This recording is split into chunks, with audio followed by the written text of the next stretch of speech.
Hello, everybody, and welcome back to the program. You know, the very few issues on the left have been as divisive as the issue of the Israel and Palestine conflict, although I think most on the left would agree that they share a criticism of Benjamin Netanyahu, the Prime Minister of Israel. However, it may be that Mr. Netanyahu crossed a line this week that cannot be reversed. The incident took place on Tuesday when he was addressing delegates at the World Zionist Congress in Jerusalem, and we have audio.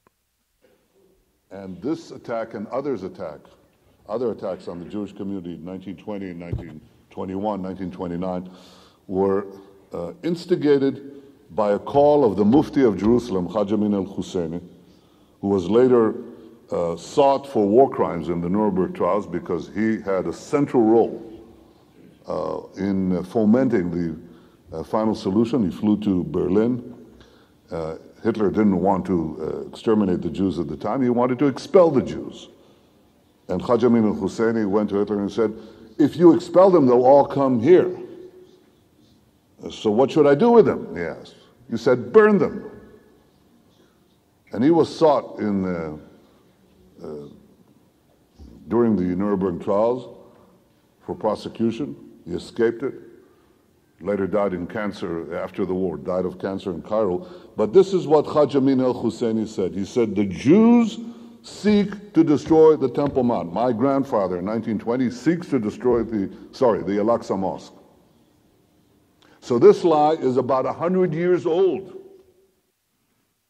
So I thought I had reached the point where I couldn't be shocked anymore by the comments of Benjamin Netanyahu, but this is truly shocking. Now, Germany promptly responded. Let's be clear. Your ears didn't deceive you here. The leader of the Israeli government went before a group and said that Hitler never intended to exterminate the Jewish people, that he wanted to expel them, and that the entire idea, and therefore the entire Holocaust, was the idea of one Palestinian, and that as a result, that's why 6 million died. It is an astonishing claim, which Germany very, very promptly repudiated. Germany stepped in to say quickly that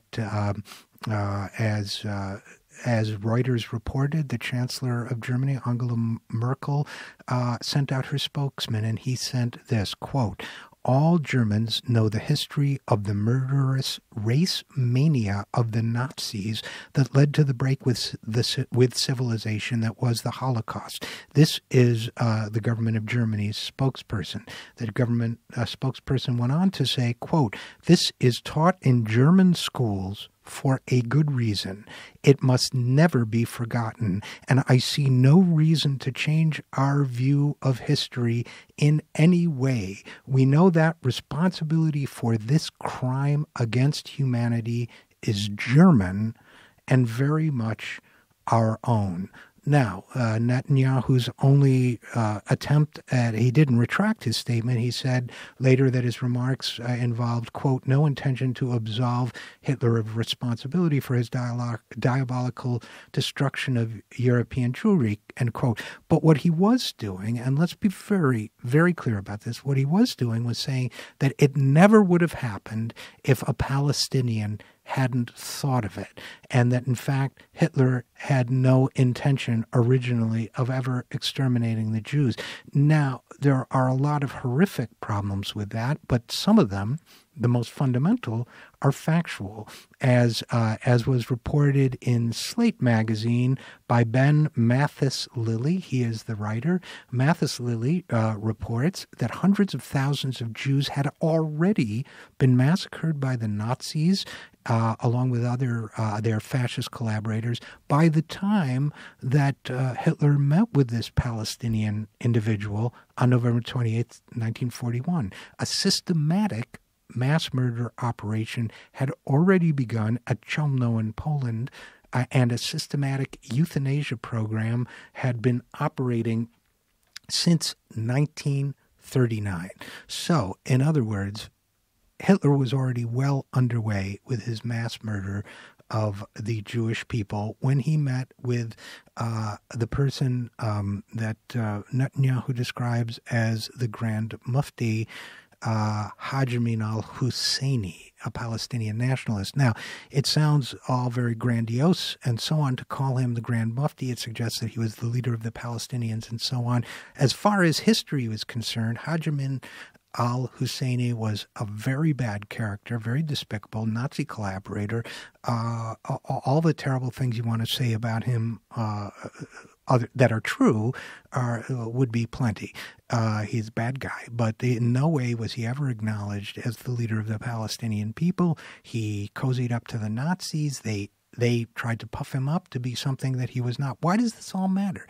It matters for a lot of reasons. One, it's when you begin to distort the truth about such a horrific event, you need to be called out on it. When the people who did the mass murder, the German people, have to correct you, that is shocking and disturbing. And as a number of people have pointed out, being a Holocaust denier is a terrible moral position to put yourself in. And while Benjamin Netanyahu does not deny the reality of the Holocaust, he denies its origin. And that is nothing short of disgraceful. Now, why would Benjamin Netanyahu do such a thing?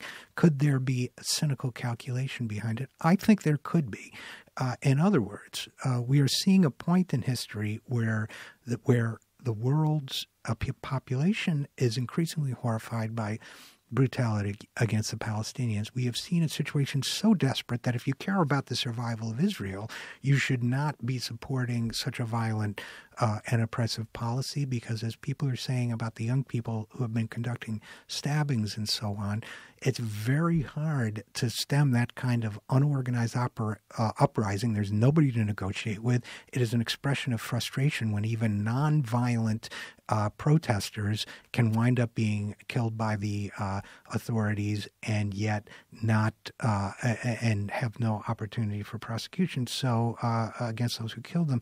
So we're really seeing a very, very tough situation here. One way to deal with it is to confront the fact that oppression isn't working and that we need a negotiated solution to the problem there. That's not the solution Benjamin Netanyahu wants. Another way to get back the sympathy of the world, and particularly the world's Jewish population, which was being represented at the World Zionist Congress, which is increasingly disturbed by what's going on there. Another way is to try to spread the falsehood that the Holocaust, perhaps the most horrific crime in human history, and I only say perhaps because we don't know all of human history, but the most horrific crime in written history, certainly, that somehow that was the fault of the Palestinians, as if that would justify violence against the Palestinians now alive today.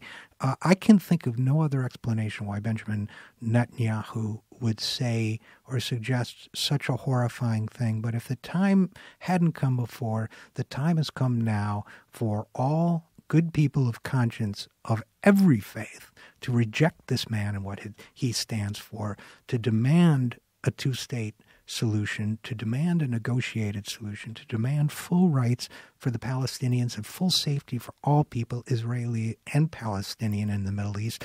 Until that happens, unfortunately, the terrible events, there will be no way to stop them. And until we get leaders on both sides of the conflict who are committed to the truth, we will not get that negotiation we need. I am Richard RJ Eskow, and this is the Zero Hour.